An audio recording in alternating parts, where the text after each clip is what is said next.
Hey, it's Jordan. Delighted to be joined by Daniel Stone. I've been trying to get in contact with people that are basically being screwed during this pandemic. And you were working at Dollar General down there in Nashville. And like many others, your corporate bosses basically squashed you for trying to organize against their, reckless and greedy handling of coronavirus. So let's start from the beginning. When did you start working for them? And what was the first signs for you that they were mishandling their workers during this pandemic? Yeah, thank you for having me on and giving me a chance to be able to talk about these things. So in October of 2016, I took a job at Dollar General Corporate in the market planning field. Basically, it was my job to build stores all across the country, and many of your audience will know Dollar Generals are popping up everywhere. And during this pandemic, it wasn't just kept to specific companies, but all across the board, corporations who consistently viewed their workers as replaceable, just figures on a chart that they could manipulate into continuing going to work. And one of the largest things that set it off for me was in March, I sent an email to Kathy Reardon, the chief people officer at Dollar General, and asked, in response to the CEO's video of our plan for COVID-19 and everything else for our coworkers in stores, I asked about paid sick leave. One of the largest things was I noticed that a lot of people who were getting sick had no communication with respect to their ability to file for sick leave or be able to take care of themselves and their family. The lack of communication between corporate and people on the ground was more obvious than ever. So I sent her an email. She gave me a generic corporate response and actually made mention that she was grateful for employees like me at reaching out and being interested in protecting our workers. And from there, I continued my efforts and kept asking her about hazard pay as well as PPE, and she never answered me. So I after talking with my boss about the lack of response by the company, I went to human resources and directly asked, what are we doing? What are we doing for our coworkers who are in stores, and how can we protect and fight for them? I remember specifically I asked HR if I, as a corporate employee, could go in to a store and work alongside my coworkers. I live in Nashville. The corporate office is 10 minutes that way. Why can I not, as a corporate worker, go and show solidarity with my fellow coworkers on the weekend? I know I'm salary. I'm not charging the company any money, and they were totally averse to this. So they were fine with sending my coworkers to grocery stores day in and day out with little to no pay, pre-taxed bonuses, and when someone like me is offering their services for free to the company, they said no, because they wanted to hire 50,000 workers temporary, in which many of those workers were being hired to replace people who were sick and quitting, or people who just recognized that the company didn't give a shit about them. I don't know if I can curse, but I'm gonna. And so those 50,000 workers were just, again, replaceable people that the company did not value in any shape or form. So those were the first steps I took. So to be clear, they planned on hiring workers to replace workers that were getting sick with COVID or not coming in because they were worried? Yes, pretty much. Their efforts were, along with other companies who were trying to champion the PR side of, we're hiring people. We're doing this for you, for the consumer. We're going to hire 50,000 people and da-da-da-da-da. In reality, the people I took, or that I spoke to and who were organizing, they were quitting in droves because they were so fearful because the company didn't give a shit about them. They were not giving them protection. They were giving them minimal, degrading bonuses that were not even, that were pre-tax. So the company was doing this to soothe you as a consumer, not for the worker. What they do with these press releases that, they tell people they're heroes and they tell people they're on the front lines and we're watching out for you. It's not so that the person making $7.25 at Dollar General who can't afford to feed their child feels secure. It's so the person who's sitting at home watching Netflix at 2 in the afternoon making $70,000 a year feels, oh wow, that company really is watching out for people. It's to soothe the consumers and like, hey, we're doing things for them, when in reality they're doing nothing to fight for workers. And what was, because we've seen some companies give hazard pay, what was the hazard pay that they were giving workers that did work throughout coronavirus? Yeah, what I thought was the funniest part, in jest, the funniest part is originally they gave for part-time workers a temporary $1 bonus that lasted from March to May the 1st. I guess on May 1st they pretended that the pandemic was over. When in reality, in March, and I've been open about this for myself, corporate workers got thousands of dollars in bonus money. So one of the biggest, I guess, dilemmas for me was to be able to weigh that fact that initially they told workers in store, on the ground, putting them and their families' lives on the line, that here is a temporary $1 bonus on top of your paycheck that is pre-taxed. It is not a gift of $1 on top of your earnings. And then on top of that, what I heard from my coworkers was, let's say just for example, minimum wage is $7. They're getting 30 hours at $7. Well, now what they're getting is 10 hours at $8. So what they're doing is they're cutting the hours, increasing the wage, and so the company's actually ending up making more money. Again, it speaks to the fact that corporations do not share our morality. We have solidarity between workers. The morality I would apply to my friends and my family, corporations see that as exploitive, an opportunity to wedge themselves in between that morality.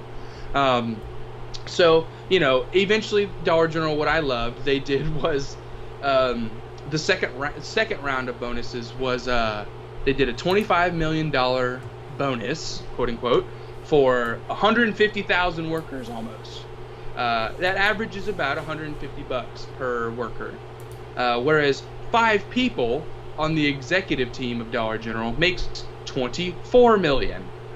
So the difference of $1 million between about 150,000 workers is it's pretty large. It's a large difference. So basically, five executives were making $24 million, and exactly, and 140,000 workers were making that bonus. 25. Yeah, they're having to split 25 million, and it averages about $175. And I've been working and talking with people like Chris Smalls, who I saw your interview with, and others. This is just demonic. It's degrading. It's barbaric. That companies and corporations expect workers like me and thousands of others to be grateful for the breadcrumbs that they're giving us. It's come to a point, I think, where many of us are just it's a fever pitch where many are just tired of asking for companies to be empathetic towards us. I think we deserve this money. It's becoming to a point where we demand that money, and we demand the respect that these corporations are pillaging off workers.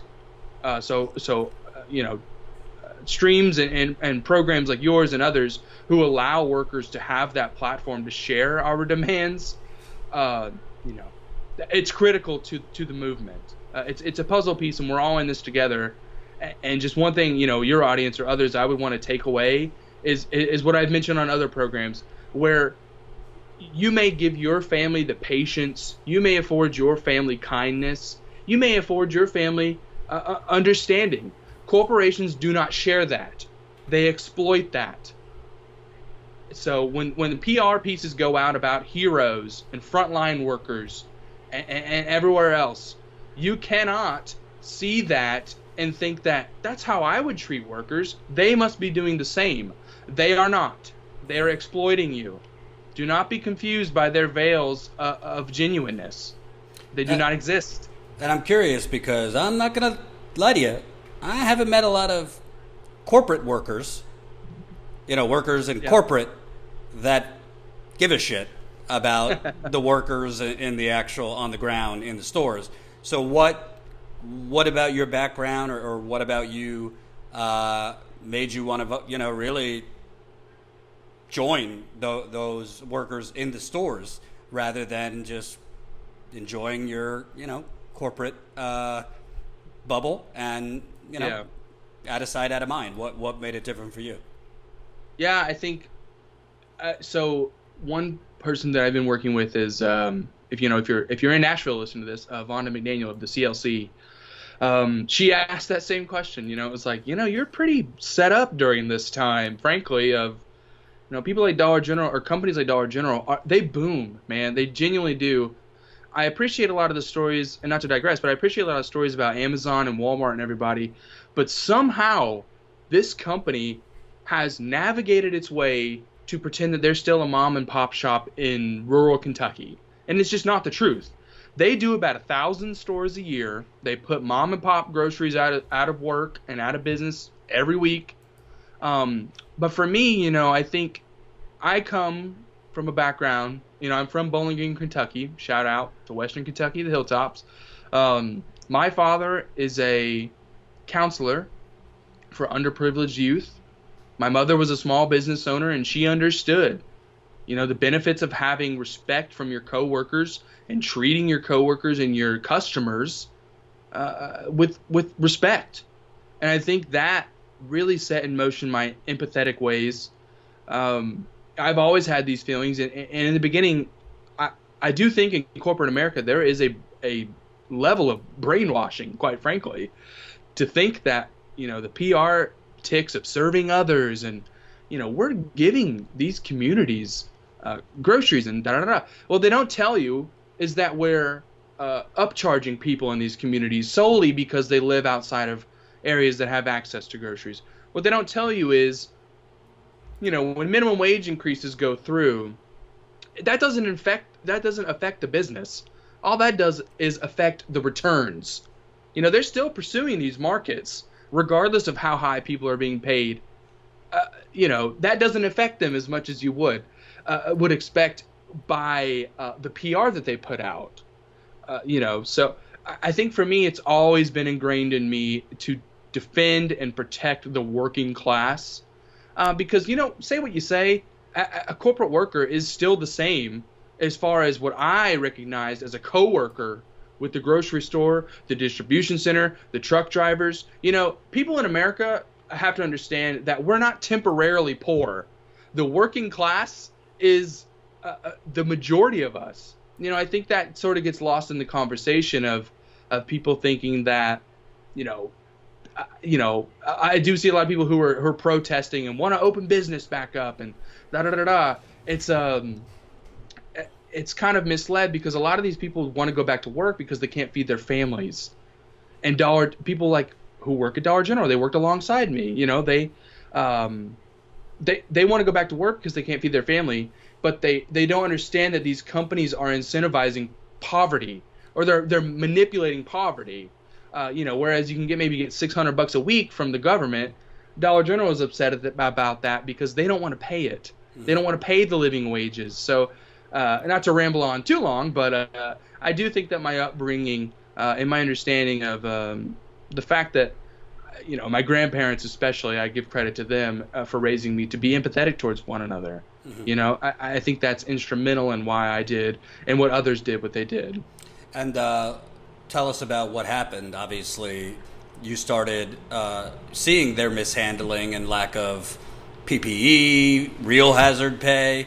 So you started trying to organize, and then they basically, threw you out into the streets. Yeah, April 27th, they said, get your ass out of here. We're tired of you fighting for workers. So I made efforts online predominantly in the beginning after going to stores and talking on the ground of talking to part-time associates and others who were not being protected. On April 13th, I remember specifically, it was actually a little earlier, but on April 13th, I was able to, as a corporate employee, go to the office and get pretty standard wired masks down here in Nashville. And about a week or two later, I had seen Reddit posts and had been told from others that they were sending literal T-shirt cutouts, masks, So jersey, sheets, you know whatever you lay on, or a t-shirt. Dollar General, a billion-dollar company, was sending that material to frontline workers to protect themselves, and they know damn well that didn't do anything. That would not protect people on the front lines who were making minimum wage. And so that really set in motion for me a lot of the pieces that recognized, this company does not treat my coworkers equal to me. The bonus was enough. I recognized that wasn't, that separated us in their mind. But when those masks went out, that was enough for me. So I continued to email Human Resources and gave them my ideas. I unfortunately do have a story of one person who, her name's Lori. She's given me permission to talk about her story. She's an associate in Alabama, and in late March she had to get a test done, and luckily she was negative for COVID-19. But what the company does is when they get out of the 14-day quarantine, they do not put them back on the schedule. So Lori and hundreds of others are unable to, when they get out of quarantining themselves, taking the responsible avenue and asking for paid sick leave or otherwise. Sometimes the company gives it, sometimes they don't. She could not get back on the schedule, and she messaged me and told me that she could not feed her child. This company, who I just mentioned, is giving Todd, the CEO, a $12 million in salary, $24 million for his whole executive team. This woman cannot feed her daughter. So me and my team, some of the people I've been working with, gave her money to be able to cook dinner. And that's where we're at. That's where we're at. So a lot of the actions that we took were rooted in her story and others. That people could not feed their family. They could not pay their bills. Couldn't pay for electricity. They don't have the option of choosing between Chick-fil-A or Panera for dinner. She couldn't make ramen for her daughter. So that's the reality. She's not an outlier. She's not an anecdote. The workers in this country, that is the reality. Right. And then I was fired for that. So. And I think it's also it's now the cycle of this capitalist death cult is gonna continue, because what happens is, because this pandemic has laid off so many people, companies like Dollar General can continue to operate this way because they know that, all right, well, there's not going to be that many Daniels, but if we got to fire people, there's 40 million people out there willing to, and I think that take it and just. That is so true. That's so true, because the way we view work in this country is not normal. The public at large, honestly, some of the message I've already gotten are like, you deserve it. Someone will take your job, and it's like, that's not how this should work. An underlying cost of all of this, of the sacrifice that we took, I lost my health insurance. That doesn't happen in a normal first world country. The fact that, like, what if I go get this disease and others, this COVID-19, I'm stuck with the bill with no income. You know what I mean? Like, Cobra doesn't do shit for people like me who have no income. This whole juggling of the system that is built entirely against the working class, and to see people who are in that working class defend it, really just shows the effectiveness of the propaganda. Like I mentioned, like, it's tiring seeing people who are like, I want a haircut. That's not cool. But the people who are protesting who can't afford to feed their children, that's because the government isn't supporting workers in this country, and corporations are not being forced to. It all comes back, I think, to a sense of morality, and companies like Dollar General don't have it.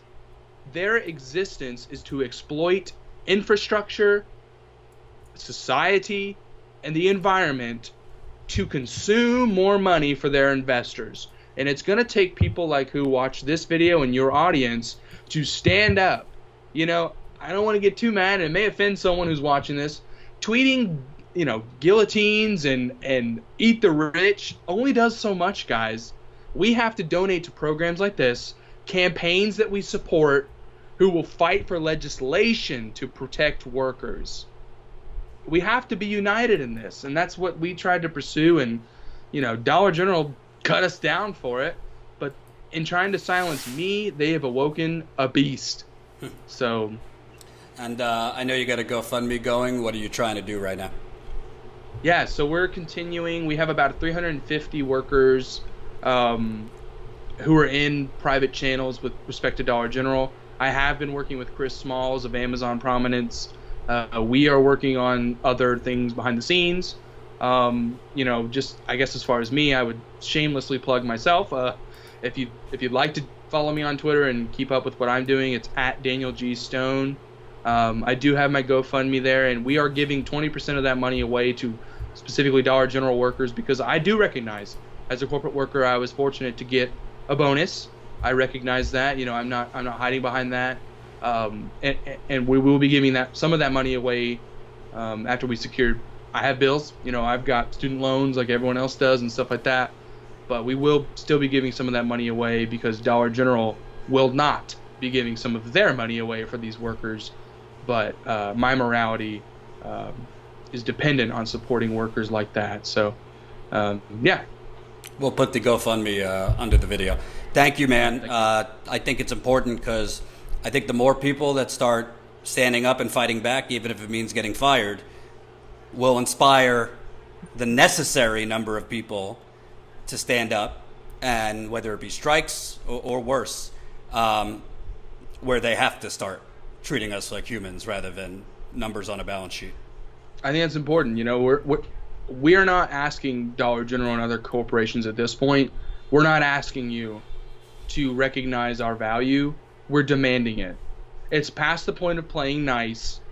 We are ready to march and to strike and to organize, and they have to recognize that, or else we'll have to pursue other avenues. It's exhausting being a worker in this country and expecting companies to be like we are.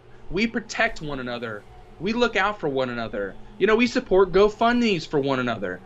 Dollar General saw me as a person to cut loose and be homeless if they had it their way. So it's just tiring. And programs and otherwise like these that allow workers like me and hundreds of others to come on, tell their story, and get this out. We have to support it. We have to get together. So thank you for obviously having me on and telling my story, and thanks, support man. The show, guys. Appreciate it, man. Keep in touch. Yeah. Bye-bye. Hope you enjoyed that last video. Hop on over to statuscoup.com, where you can sign up for our email list and become a member for as low as $5 to $10 a month. Membership is how we grow. That's statuscoup.com/join. And remember, join our email list so we can grow the revolution with you.